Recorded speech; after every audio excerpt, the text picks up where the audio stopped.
Good morning, everybody. I hope you all are having a good day, because I know I am. I thought that for this week, I will do this video about my top 10 favorite South Park episodes. Well, not really a top 10. I mean, it kind of is. I'm not ranking these. I tried, I couldn't in real particular order. And going through all the episodes, there's so many good ones, especially the first season it's good. None of those episodes are my favorites. Same thing with season 2, I have maybe one favorite. But as you go seasons 3 on up, you get 2, and then 3, and then 4, 5. I mean, just the favorite episodes I have just is astronomical. It'd be bigger than a fucking 10 list. I can't do it. So, I think today I am going to do the best I can with these 10. Again, no ranking. I couldn't. Anyway, we're going to start with Return of the Fellowship of the Ring. This was episode 13 of season 6. As you know, if you've watched this channel, I am a big Lord of the Rings fan. I've been reading the books for over 20 years. I love the movies. And this episode came out right around the time The Two Towers was coming out in 2002. And it's really funny. I mean, it starts out with the kids are, watching Lord of the Rings, but, Randy and Sharon get a porno, and they mix the two tapes together. And so the boys actually have the porno, and the parents have Lord of the Rings. Well, Butters gets a hold of it, and thinks that it's Lord of the Rings, and, he just goes completely crazy, turns into, kind of like Gollum. And so their mission is to return the videotape, the one videotape, to the store it came from.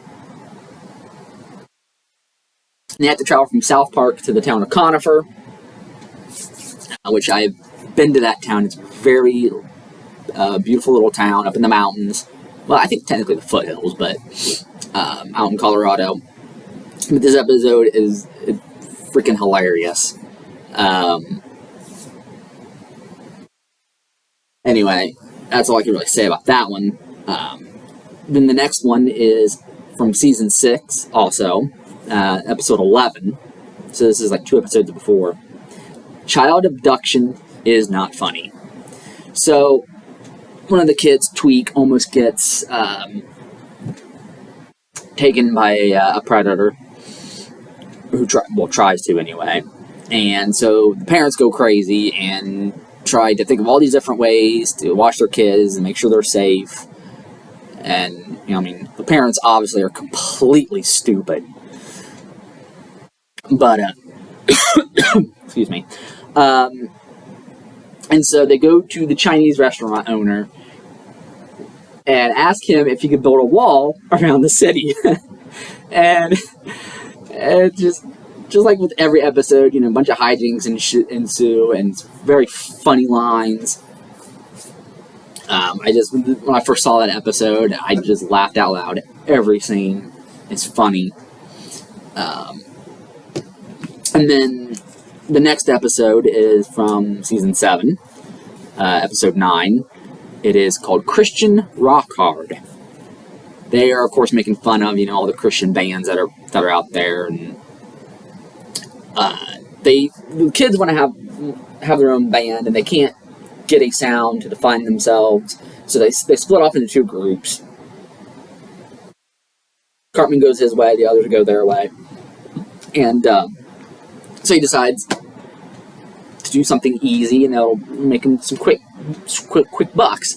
So he writes Christian music. But what he does is he takes actual rock ballads, or ballads from whatever genre, love songs and stuff. And instead of baby, he crosses stuff like baby and stuff like that out, and puts Jesus.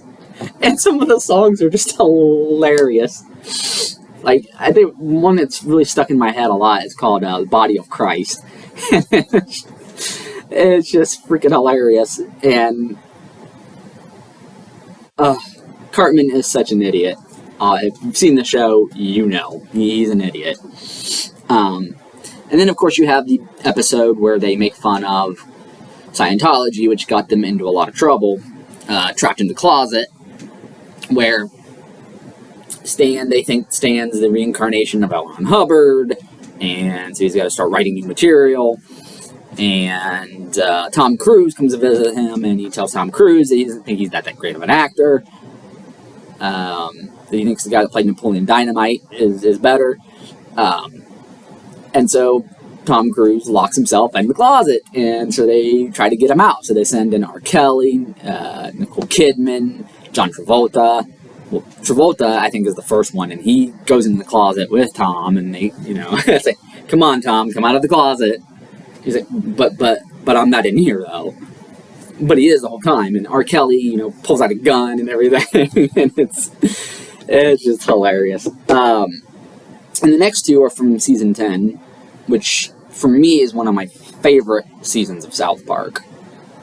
And I have it on DVD. I have season 9 and season 8 as well. I think I have season 8. Yeah, I do have season 8. I think it's 8, 9, 10, and then I have season 13. But again, if you got HBO Max, it's all there for now until they switch over to Paramount Plus.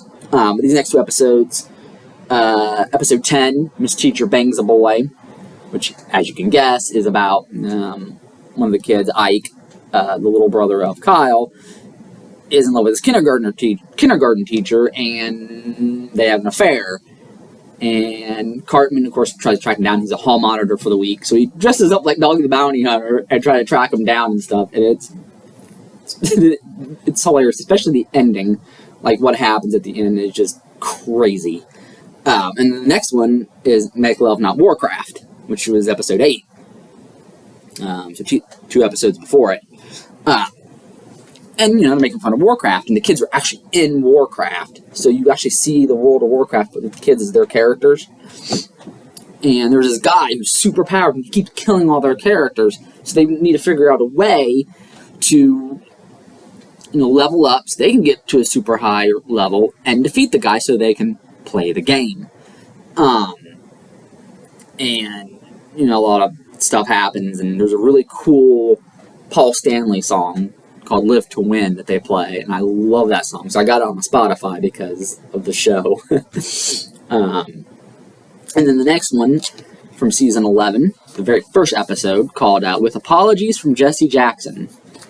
And it starts out, Randy he's on, what is that show called? Wheel of Fortune.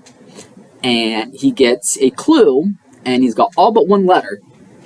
And it is people who annoy you. And I'm not really going to say much more than that.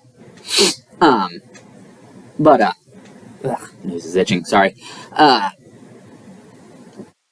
anyway, he goes on this, so that he gets made fun of for saying it and whatever, and everyone, black people are mad because it's a really bad word pertaining to them. And, Randy has to kiss Jesse Jackson's bare butt to try to make up for it. And then he gets in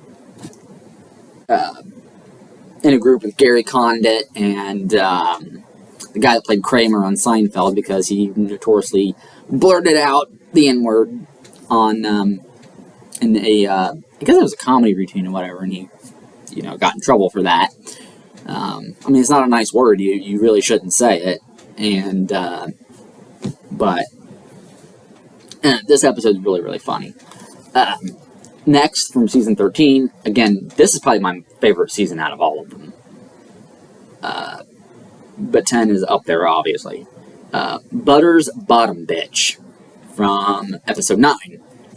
And Butters pays a girl to kiss him. And so he wants to start a company where girls do that. They kiss boys for money. And he goes to a pimp convention. So now he thinks he's a pimp. And he tries to pimp out all the girls. And then he starts getting actual prostitutes in his group. The chief of police decides to dress up like a female prostitute and hit the streets to catch the bad guys, which That's all well and good.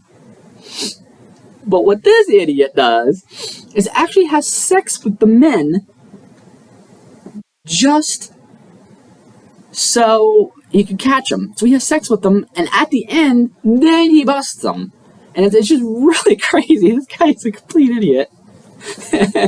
It's crazy. But that's South Park for you. It's a really, really crazy show, but it's funny. It makes me laugh all the time. And newer seasons aren't as good as some of these earlier ones, but it's still funny. And their specials that they did for Paramount Plus, pretty good. I mean, kind of hit or miss for me. But anyway, down to the last two here. So, next one is Goth Kids 3 Dawn of the Posers, Season 17, Episode 4. So, the Goth Kids in the town, you've been in some other episodes as well, and I think it's, for me, one of the highlights of the show whenever they're in an episode. But what they're trying to do is get rid of, there are these plants that are turning, Goth Kids emo. And so they want to try to defeat these plants, because one of the friends, Henrietta, she becomes an emo, and they think it's these plants turning them into people. Turns out it's a game show, so it's not real, but they think it is. And so they enlist the help of the vampire kids and the ghost of Edgar Allan Poe. Edgar Allan Poe, the way they did the character, it's crazy. Like, there's a scene where they're in a car driving to this place, and he's smoking a cigarette, and when the kid starts coughing, says, "Dude, Edgar, can you not smoke that in the car?" He goes, "Whatever, you're not the boss of me." And like, "Put it out, Edgar." It's like, just because you summon me doesn't mean you're the boss of me. And I'm like, yeah, it kind of does. Okay, Mom, let's go fight the evil plants, Mom. So, wow, Edgar's such a downer. It's just, I can quote from all of these episodes all day, especially that one, because it's freaking hilarious. And the very last one, number 10, City Sushi, from Season 15, Episode 6. Now, it turns out that the Chinese restaurant owner isn't really Chinese.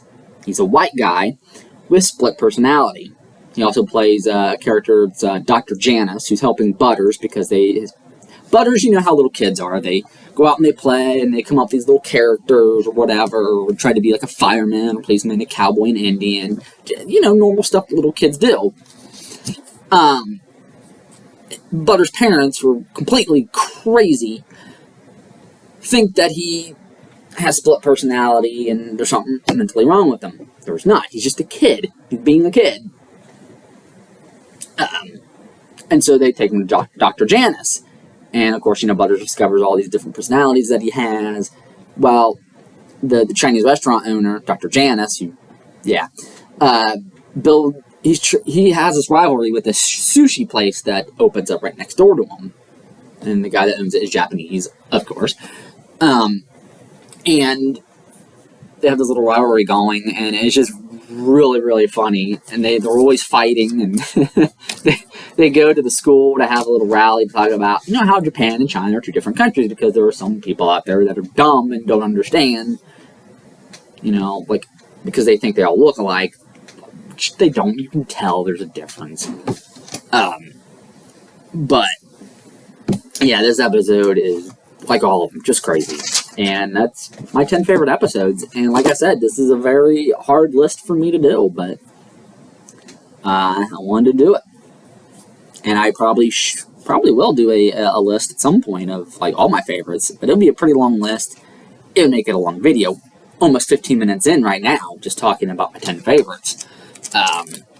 But maybe I'll just save more for when I get to live stream. Definitely talk about favorite episodes.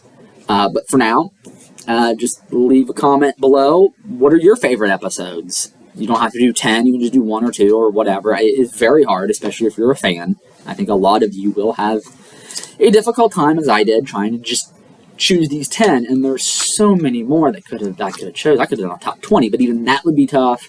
Top 50 would probably be better. But again, that's too long of a list for these short little videos I want to do. But we'll see. But yeah, please like and share this video, and subscribe to the channel. And again, leave a comment below. What are your favorite episodes? Until next time.